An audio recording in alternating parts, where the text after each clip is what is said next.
สบายดีบรรดาท่านมื้อนี้ข้าพเจ้าจิได้นำพาพวกท่านเรียนเกี่ยวกับMicrosoft Excel เนาะคือเฮาได้เรียนรู้กันแล้วว่า Microsoft Excel นี่ใช้เฮ็ดหยังแดเนาะโดยเฉพาะแม่นการคิดไล่ขั้นพื้นฐานเนาะการสร้างสูตรคิดไล่เนาะเป็นการสรุปรายงานต่างๆเนาะถึงรายละเอียดเนาะได้นั้นพวกเฮาเข้าไปเรียนพร้อมกันในต่อไปนี้เลยเนาะ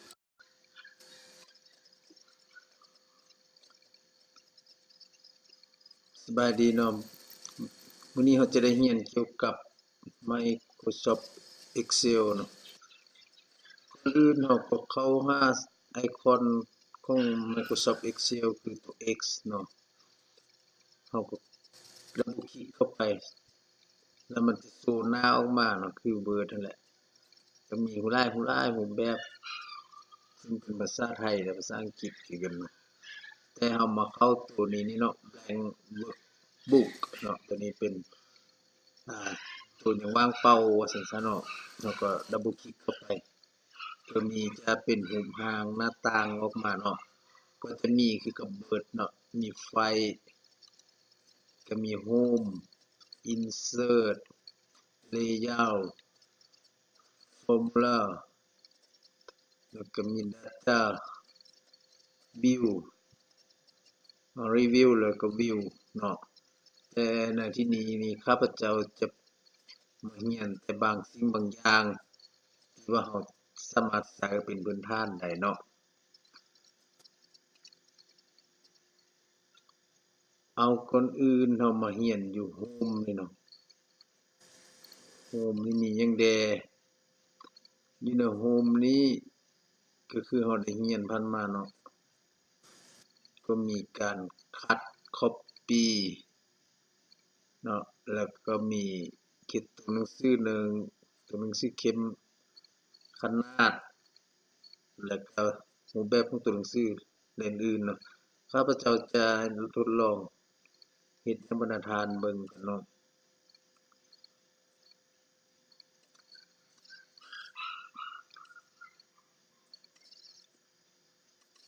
คือตัวอย่างคัดเราสามารถ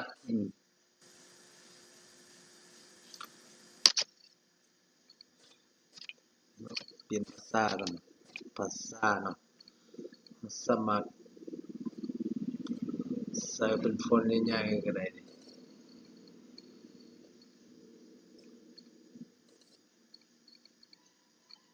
ใส่18ก็ได้เนาะมันจะต้องได้มาขยายภาษาแล้วตัวคัดนี่เราก็สามารถมีความหมายว่าตัดเนาะเราสามารถคัดแล้วไปวางใส่บนอื่นก็ได้นะคัดกับ paste นี่แปลว่าวางใส่ได้บ่มันจะติดตัดออกมาเนาะลองเบิ่งเต็มเทื่อหนึ่งถ้าเราคัดอยู่นี้เนาะมันจะเป็นรูปตัวหนังสือเนาะมีบล็อกออกมันหลังจากนั้นแล้วเราก็มา paste ใส่บนมาเนาะมันจะสามารถย้ายได้เนาะตัวนี้มีความหมายว่าคัดแล้วมาเบิ่งตัว copy นี่ก็แม่นการสำเนาเนาะสำเนาตัวอย่างข้าพเจ้าเลือกตัวนี้มา copy เนาะข้าพเจ้าจะมาใส่รูปนี้แล้วก็เข้าไป paste ก็มีเพจหลายๆอันเนาะตัวนี้จะเป็นรูปลักษณะว่างธรรมดาตัวนี้จะมีถ้ามีสูตรมันก็นำสูตรไปได้เนาะตัวนี้ถ้ามีสูตรหรือว่ารูปแบบต่างๆมันก็นำสูตรไปได้แล้วตัวนี้แม่นรักษารูปเดิมเนาะแล้วก็มีหลายๆอันนี่เนาะเราสามารถเลือกได้แต่ข้าพเจ้าจะเอาแบบธรรมดานี่เนาะมันจะออกมานี่เป็น2อันเนาะเพราะว่า copy เขาจะก๊อบใส่ตื้มก็ได้มาวางก๊อบเทื่อเดียวแล้วก็มา paste ใส่มันก็จะได้เนาะ paste ใส่ก็ได้ใส่นี่ติมก็ได้เนาะมันก็จะให้เราเลือก ตัวนี้แม่นการ copy แล้วก็คัดเนาะเราสามารถลบออกได้สมมุติข้าพเจ้าอยากให้มันเป็นตัวหนังสือรูปแบบฟอนต์อื่นข้าพเจ้าก็สามารถเลือกได้เนาะถ้าปกติแล้วใช้เพชรสลัด OT เพชรสลัด OT เนาะเราก็สามารถพิมพ์เข้าตัวหนังสือจะเป็นรูปแบบเพชรสลัดเราสามารถเลือกขนาดของตัวหนังสือได้ตามใจเนาะอาจจะเอาตัวใหญ่สำได้ก็ได้เนาะพิมพ์ใส่เลยก็ได้เนาะนี่ตัวนี้ข้าพเจ้าเอาอยู่72นี่ตัวหนังสือก็ซื้อว่าใหญ่พอสมควรเนาะนี่เราก็ขยายได้บัดนี้เรามาเบิ่งนี่ก็คือเช่นเดียวกันแล้วถ้าเราอยากให้ตัวหนังสือเข้มเราก็เฮ็ดได้คือกันนี่เนาะถ้าเราบ่อยากมันเข้มเราก็บีบใส่ตัว B นี่คือเก่าเข้มเนาะเข้มเราจะเฮ็ดตัวหนึงก็ได้คือกันคือกับเบิดเนาะเอากับพลิกนี่มันก็หนึ่งตัวหนังสือก็หนึ่งบ่อยากให้มันหนึ่งก็กลับคืนเนาะนี่แล้วถ้าอยากให้มันมีขีดกองเราก็เฮ็ดได้นี่เนาะขีดกองเราบ่ยังมีก็บีบเข้าตัว U เก่าตัวนี้แม่นขีดกองเนาะแล้วขีดกองอีกหนึ่งตัวหนังสือเข้มเราก็เข้าพร้อมกันก็ถือว่าจะเป็นรูปแบบของเราเนาะถ้าเราบ่อยากได้เราก็คลิกใส่ตัวคนเก่ามันนั้นมันก็จะเปลี่ยนเนาะเป็นธรรมดาให้เราเนาะแล้วนอกจากนี้เราก็สามารถใส่สีพื้นนำมันได้นี่เนาะตัวนี้นี่จะเป็นสำหรับใส่สีพื้นเนาะข้าพเจ้าใส่สีนี้บ่สามารถใส่ได้ถ้าเราบ่อยากใส่เราก็บ่ใส่เนาะใส่ no fill ก็เป็นปกติตัวหนังสือเช่นเดียวกันเราอยากให้มันอยู่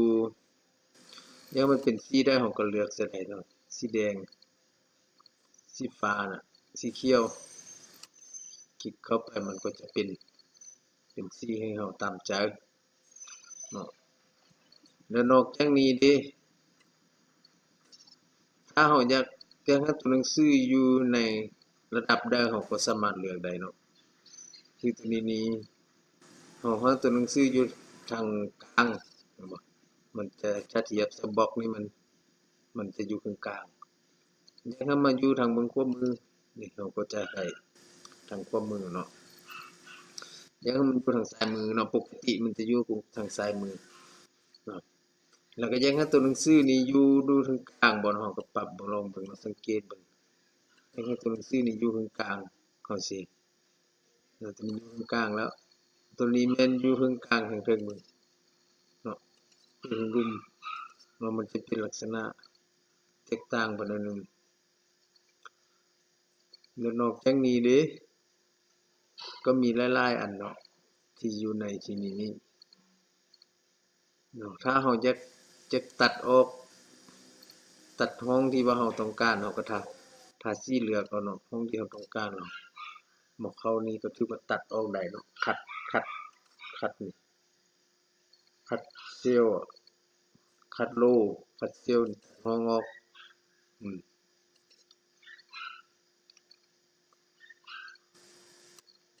ตัดออกเนาะแล้วเราก็สามารถใส่ได้เนาะเข้า insert ใส่ห้องเนาะเพิ่มขึ้นได้เนาะสังเกตจากนี่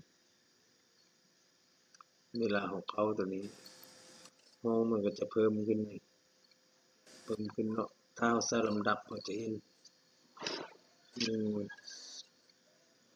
2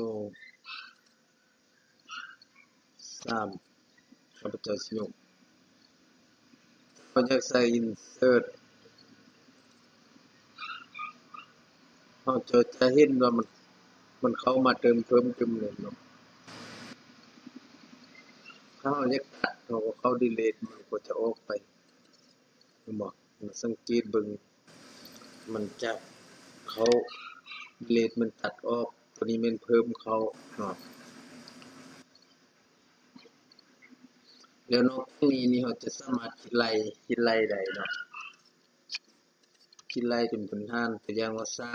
3ห้องนี้นี่มัน3ห้องนี้แม่น5ตัวอย่าง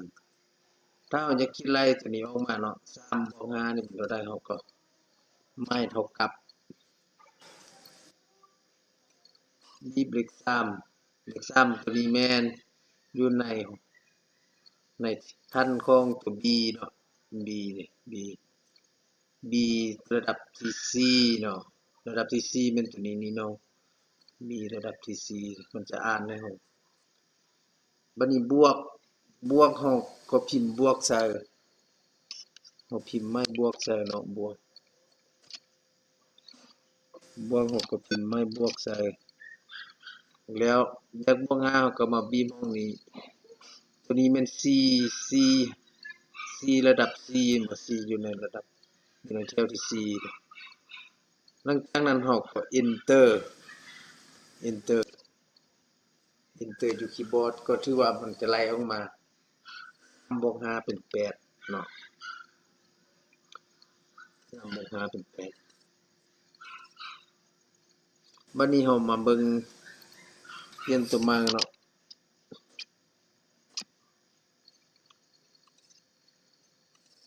ตัวนี้ข้าพเจ้าสิเอาเป็นลบเนาะบัดนี้ลบตัวนี้มันบวกถ้าเป็นลบก็เช่นเดียวกันเนาะก็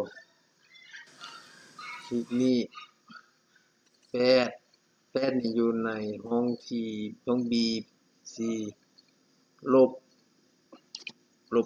5นี่อยู่ห้อง C เนาะเฮาก็กด enter เข้าไปเนาะ8ลบ5นี่ออก3เนาะถือว่าถูกต้องเนาะสมมุติว่าเฮามีหลายๆอันอยู่นี่เนาะสมมุติว่าเฮามีหลายๆข้าพเจ้าสิยกให้เบิ่งมันจะไล่ให้ออโตเนาะสมมุติว่าตัวนี้1 2 3 7 5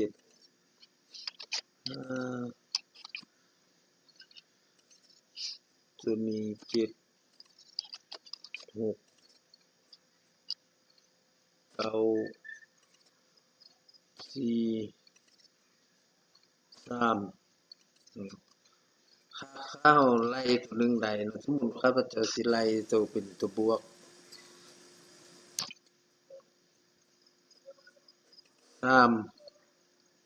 เนาะ3บวก7 7อยู่ห้อง4นี่4เนาะกด enter ออก3บวก7เป็น10หลังจากนั้นวิธีคิดไล่ที่เราบ่จำเป็นมาใส่สูตรเนาะเฮามาคลิกข้างบนสูตรคิดไล่นี่ล่ะเนาะตัวคิดไล่นี่ล่ะเราจะเห็นตัวเป็นเหลี่ยมน้อยๆอยู่นี่หลังจากนั้นเราวางอันนี้ให้มันเป็นไม้บวกแล้วบีบเมาส์เบิ่งซ้ายมือข้างแล้วดึงลากลงเนาะดึงลากลงเนาะมันจะไล่ให้ออโตเลยเนาะนี่นั่นไล่ออโตเนาะเราบ่จำเป็นได้ไล่เลยเนาะอันมีสูตรนี่มีสูตรอยู่นี่ให้เบิ่งนี่ตัวนี้แม่น BC BC บวก CC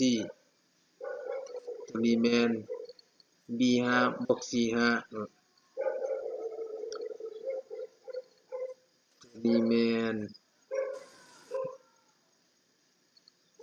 B11 บวก C11 นี่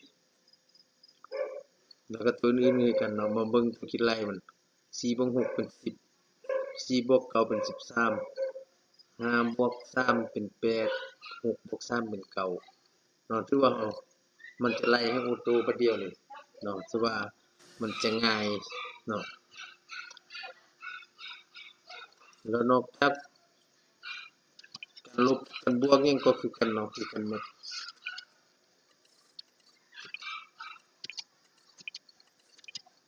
ตัวอย่างเขาเจ้าสิเอาเป็นการหารเนาะ ห้านก็เช่นเดียวกันห้านนี่เขาก็สมมุติว่า3นี่ห้านใส่13ซะเนาะ13ตัวนี้ก็14นี่ก็14ตัวนี้15ตัวนี้16ทุกอย่างเข้าใจแล้วบัดนี้13หาร7 13ก่อนอื่นเราก็ไม่เท่ากับคือเก่า13เนาะหารบัดนี้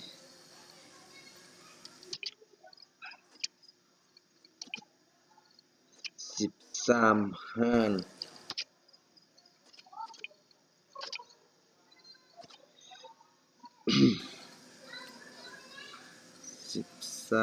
หารหารนี่มันไม่ค่อยเนาะ13หารเอาตัวเด้อหารนี่มันตัวนี้เนาะไม่ทับนี่หารหยังหาร7เนาะ13หาร7เฮาก็กด enter มันจะออกมา13หาร7นี่ได้ออกอยู่ 1.85 เนาะถ้านั้นเฮาไล่เบิ่งขึ้นก็ได้เนาะ 1.85 นี่ตัวนี้แม่น13โอ้หรือว่าเฮาใส่14ก็ได้เนาะตัวนี้เนาะตัวนี้14เอามือเนาะมันจะไล่โตเฮาเลยเนาะคันถ้าตัวนี้14ผลออกมาเป็น2เนาะสูตรมันก็คือเก่านี่เนาะเขาก็จะเห็นว่าเบิ่ง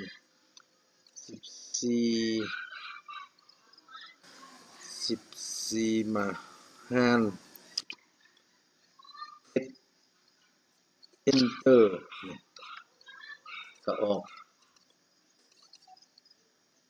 เนาะหลังจากนั้นเฮาถ้าเป็นหารกันเบิดเฮาก็ดึงรากลงมาเลยก็ได้นี่ดึงรากขึ้นมาก็ออก14หาร6ก็ออก 2.33 14หาร9ก็ออก 1.55 15หาร3ออก5 16หาร3ออก 5.33 ตัวนี้แม่นการคิดไล่เนาะทุกครั้งถ้าเราจะคิดไล่เราต้องไม่เท่ากับเนาะคันถ้าเราไม่เท่ากับเราจะคิดไล่ได้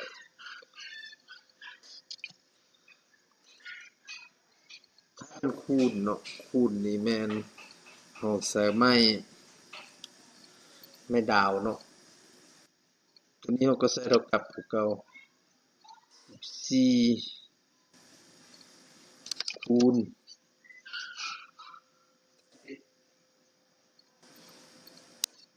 enter เราก็ไล่เบิ่ง74 47 28 72 717บวก2เป็น90ตัวนี้ก็เช่นเดียวกันนี่เนาะถ้าเราพิมพ์เบิ่งเพิ่นก็ได้ถ้าเราบ่เชื่อมั่น14คูณ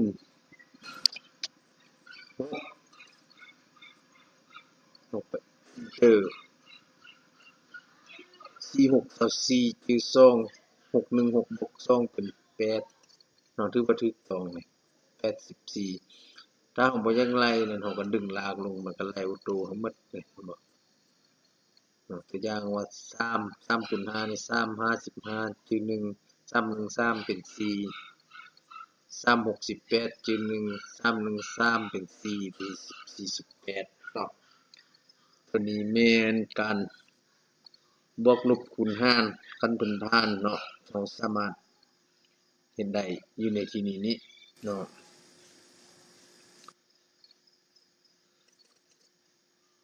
ถ้าเราอยากรวมก็ได้เนาะเรารวมแฮ่งง่ายเนาะถ้ารวมนี่เรามาเข้าซูมซัมเนาะออโต้ซัมแล้วเข้าซัมเนาะซัม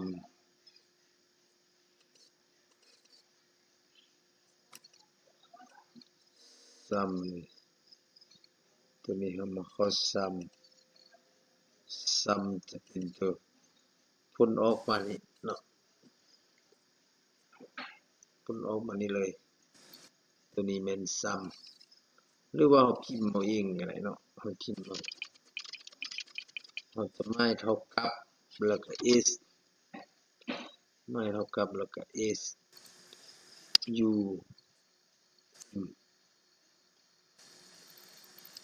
เราก็เปิดวงเล็บเนาะเปิดวงเล็บก็ถ้าซี่เอาตัวที่เราอยากรวมนี้เราก็มาอัดวงเล็บกด enter เนี่ยจะออกมาเป็นจำนวนรวมเนาะ98บวก84บวก126บวก45บวก48ลงมานี่อยู่401เนาะถ้าลองเขียนเราคิดไล่โดยปรับเป่าลองเบิ่งหน่อยถ้าว่ามันบ่ถูกตัวนี้แม่นวิธีการบวกทั้งหมดหรือว่าเราสิบวกแบบธรรมดาไปก็ได้เนาะแต่มันใช้เวลาถ้าเราใช้สูตรตัวนี้เนาะสูตรตัวนี้ซ้ำนี่เปิดวงเล็บก็ออกมาตัวที่เราอยากบวกนี่ก็อัดวงเล็บกด enter ก็จะออกเป็นผลบวกเนาะตัวนี้แม่น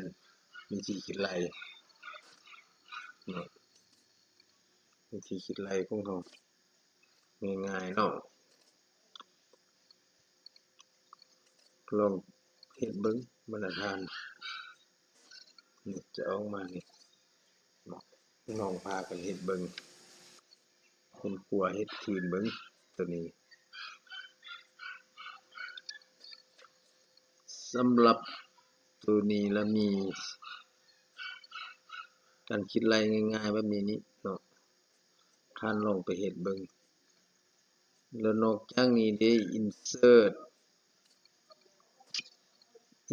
นี่ก็คือเก่าเนาะเราสามารถตัวนี้ตารางเขาเอารูปเขาเนาะข้าพเจ้าสิเอารูปถ้าเรามีรูปผมก็เลือกรูปอยู่บนที่เรามีไว้เนาะรูปภาพเข้ามาที่นี่ได้เนาะเพราะใน Excel ก็คือ Word เราสามารถเอารูปภาพเข้าไปได้เราปะรูปไม่ใช่เราต้องจือบนรูปเราก็สามารถเลือกบนรูปเราว่ารูปเรานี่เราเอาไว้ใส่เราจะเห็นรูปเราสามารถเอาเข้าได้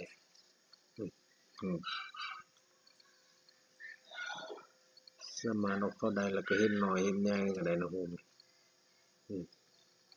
โอเคเข้ามาได้คือนี่แม่นการเอารูปเขาแล้วนอกจากนั้นเด้เราก็สามารถเอาชาร์ตยังเข้าเอารูปออโตเซฟตัวนี้เข้ามาได้หมดเนาะเข้ามาได้คือกันนี่เปลี่ยนสีเปลี่ยนหยังก็ได้เนาะ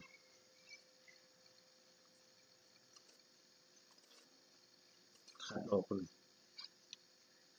สามารถเปลี่ยนเนาะแล้วก็เอาชาร์ตเข้าก็ได้เนาะรูปแบบชาร์ตคืออยู่ Word นั่นแหละเราสามารถเข้ามาได้คือกันนี่ระบบการจัดตั้งมันจะสามารถเอามาใช้ได้กันพิมพ์หนังสือใส่เนาะ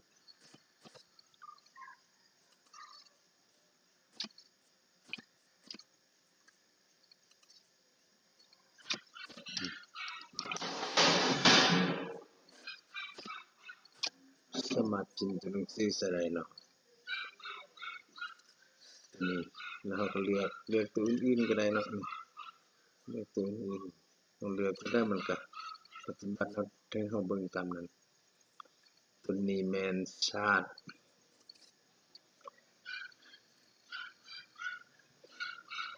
ก็มีหลายๆอันอยู่นี่นอกจากนี้เราก็มีเฮ็ดเอาติ๊กเข้าก็ได้เนาะติ๊กตัวหนังสือเขาเราก็สามารถเอาเข้าได้ติ๊กตัวหนังสือพิมพ์ใส่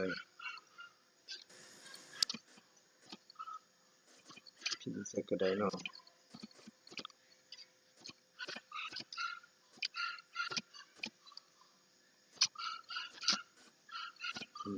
เราสามารถติ๊กเข้าเนาะตัวนี้แม่นบอลที่ว่าเราติ๊กเข้า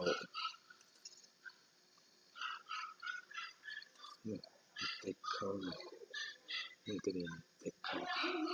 แล้วก็มี header footer เราก็สามารถเลือกเนาะนี่ใส่หัวข้อนี่ใส่หัวข้อคือว่าเราพิมพ์จั่งซั้นเราแทนทุกๆหน้าก็จะมีหมด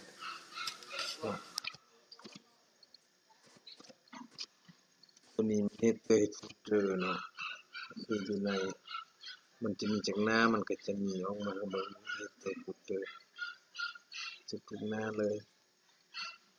จะมีคำว่าประเทศลาวนี่อยู่ตลาดหน้าเนาะ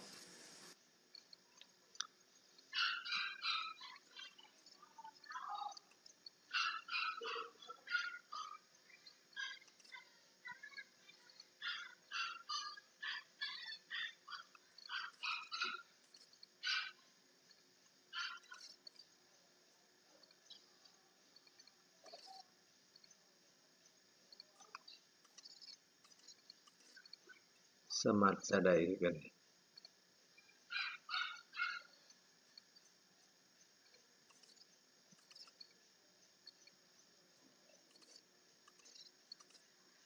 header footer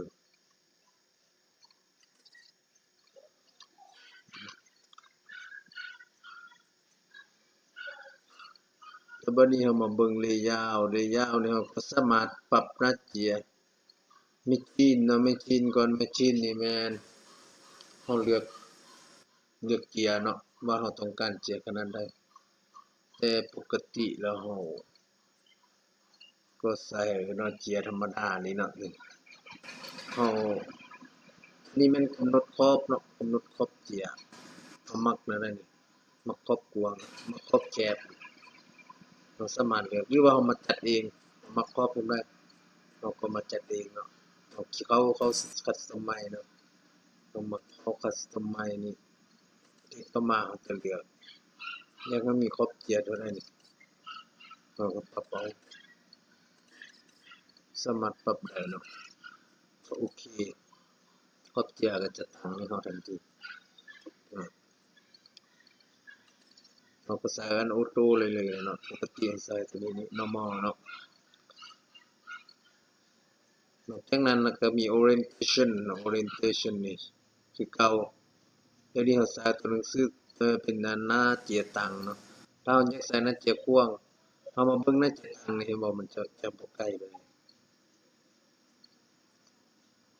ช็อตทุกทีนี่เนาะมื้อนี้เราใส่หน้าเจียกว้างลงกว้างเนาะแล้วมันจะกว้างออกไปเนาะจากทุกทีมาเป็นตัว N เลยตัวนี้แม่นลงนอนเนาะหรือว่าลงกว้างเราสามารถจะได้เนาะปกติมันจะอยู่ลงทางนี้อยู่ในตัว K เนาะเดี๋ยวจะมีแม่นขนาดของเกียร์เราสามารถเลือกได้เนาะปกติเราใช้ letter หรือว่า AC นี่เนาะ AC เกียร์เรามีอันนี้เป็นเกียร์ AC ยาวกว่า AC นิดหนึ่งตัวนี้เราจะเคยเห็นอยู่แล้วก็บรรดาเกียร์อื่นๆเนาะที่ว่าเราบ่มักได้ใช้เนาะตัวนี้เนาะจะเป็นเกียร์เนาะปกติเราจะใช้อยู่ letter นี่เกียร์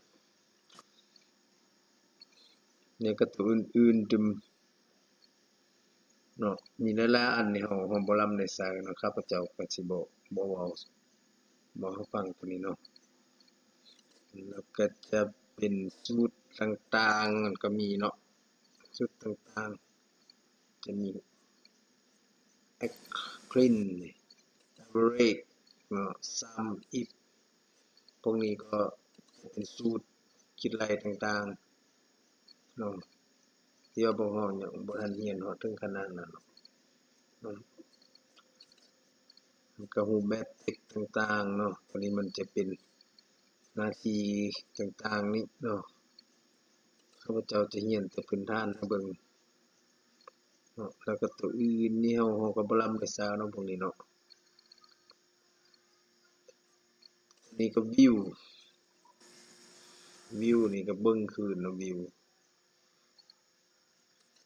ตัวนี้มันเราใส่รูปแบบเนาะถ้าเราบ่อยากให้มันมีการนั้นเราก็ใส่เนาะเห็นลายเห็นหยังนี่เราใส่ให้มันเห็นตัวนี้บ่อยากให้มันมีขีดเราก็เอาออกเนาะตัวนี้แม่นวิวเนาะเป็นวิวแบบลักษณะได้นี่เราสามารถเลือกเนาะแต่เราใส่ของปกตินี่แหละแล้วก็มีเพลงระยะยาวเพลงระยะยาวนี่มันสู้ว่าเราสิเบิ่งว่ามันได้ใส่เจียร์หน้าได้แดนั่นเนาะแต่ว่าเราใส่ตัว normal นี่เป็นปกติเนาะเราเคยใส่มันตัวนี้เนาะสบายดีตัวนี้นี่มันซูมเนาะซูมแมนเราดึงออกแล้วก็หดเข้าเอิ้นว่าซูมหรือว่าเรามาซูมอย่างนี้ก็ได้นี่กลุ่มถึงกลุ่มนี่เนาะแล้วตัวนี้ก็มัน Split นี่แม่นเนี่ยออกเนาะตัดออกอันนี้ก็มันออกมันจะสังเกตเห็นมีเส้นนี้ขึ้นมาแม่นเนี่ยเนาะผมบ่ทราบเนาะนอกจากนั้นเด้เนาะถ้าเรา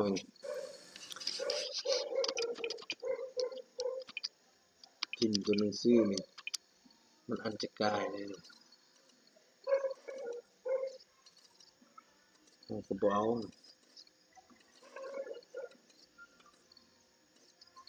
เราสามารถหาสีคั่วใส่เนาะคั่วใส่นี่เราใส่ format cell จะมีให้เราเลือกเป็นฟอนต์แต่ว่าของภาษาเราเข้าไปเลยเข้าห้องนี้ห้องที่เราพิมพ์มันจะมาเข้า format cell จะมีหลายอันเราอยากให้ตัวหนังสือมันใกล้ให้มันปกกับเข้าตัวนี้เนาะ wrap text โอเคนี่มันตัวหนังสือจะตกไปเป็นนี่สังเกตธรรมดากายเลยหรือว่าเราใส่อยากให้มันตัวหนังสือออโต้พอดีเข้ากับขนาดของนี้เลยเราก็สามารถนี่เลยเราก็มาเข้า fit sync to fit เหมาะสมเลยมาสังเกตแต่ว่าตัวหนังสือจะหน่อยเพื่อว่ามันเข้ากับห้องนี้ได้เนาะนอกจากนั้นก็จะมีตึมเนาะเราสามารถร่วมห้องกันได้อย่างห้องนี้เนาะมันจะเป็นช่องห้องนี่เราเอาร่วมกันได้เอาลากให้มันช่องห้องนี่ร่วมกันแล้วหลังจากนั้นคลิกคั่วมาเข้า format cell แล้วก็เมิกเซลเนาะเมิกเซลแปลว่าร่วมห้องโอเคโอเคช่องห้องนี่ร่วมกันเนาะช่องห้องในสังเกตห้องอื่นนี่ตัวนี้ก็มีนี่แต่ว่าตัวนี้เป็นห้องเดียวตัวนี้มันเมิกเนาะเมิกบ่ร่วมกันเนาะสำหรับการสอนระดับขั้นพื้นฐานเนาะของ Excel เราก็จะมีเพียงส่ำนี้เนาะอย่าลืมตัวหลักๆของเราเป็นนี่เนาะ Home Insert Text Layout เนาะแล้วก็ Formula เนาะตัวอื่นนี่เราก็บ่รำได้ใช้สำคัญแล้วแม่นพวกนี้เนาะเราควรจะได้ใช้ แล้วก็ก่อนที่สำเร็จเราก็ต้องได้เซฟเนาะเซฟข้อมูลตัวอย่างเราเฮ็ดไปแล้วเราก็เซฟอยากเซฟไปซะนี่เนาะข้าพเจ้ามีข้อมูลมันอยากเซฟไว้2e พระเจ้าก็ใส่ชื่อเข้าไปเนาะใส่ชื่อมีเซฟแอนใส่ชื่อนี้อาจจะใส่ชื่อนี้ก็ได้เนาะเอาพิมพ์ใส่แล้วเขามาเซฟนี่เรียบร้อยถ้าเราออกไปเราออกหมดแล้วเนาะบ่ได้เราออกแล้วบ่มีเลยถ้าเราอยากเปิดเราก็ไปเข้า Open แล้วเรามาเบิ่งเราเซฟไปซะเมื่อกี้เนาะเราเซฟไปซะเราก็ต้องเข้าไปหามันเนาะถ้าเราบ่เข้าหามันเราก็จะบ่สามารถนั่นมันจะมีภาษาเนาะเซฟเมื่อกี้เราคลิกเข้ามามันก็อยู่นี่เห็นบ่ออกมาเลยตัวเราเซฟออกมาคือเก่าเนาะเซฟสิเซฟมากเราใส่11นี่เนาะ11นี่11 E เราเขียนใส่จะออกมานี่เนาะทำบทเราสำเร็จแล้วบทเรานี่พิมพ์ไว้แล้วเมื่อถ้าเราอยากปริ้นเราก็เข้าตัวนี้ปริ้นเนาะอันนี้มันจะแสดงอยู่ที่สั่งปริ้นเนาะหลังจากเราตั้งปรินเตอร์แล้วก็สั่งปริ้นเนาะมันก็จะออกมาเนาะอันนี้แม่นการเรียน Excel ขั้นพื้นฐานสุดๆเนาะการถ้าบ่พวกท่านทั้งเรียนได้อยู่ในระดับนี้แล้วอยู่ในขั้นต่อๆไปหั้นเราก็จะได้เรียนระดับสูงขึ้นเต็มเนาะฉะนั้นเราขอบมุกใจที่ว่าบรรดาท่านได้ให้การติดตามแล้วก็เป็นกำลังใจในการเรียนการสอนของข้าพเจ้าวันนี้เนาะขอขอบใจ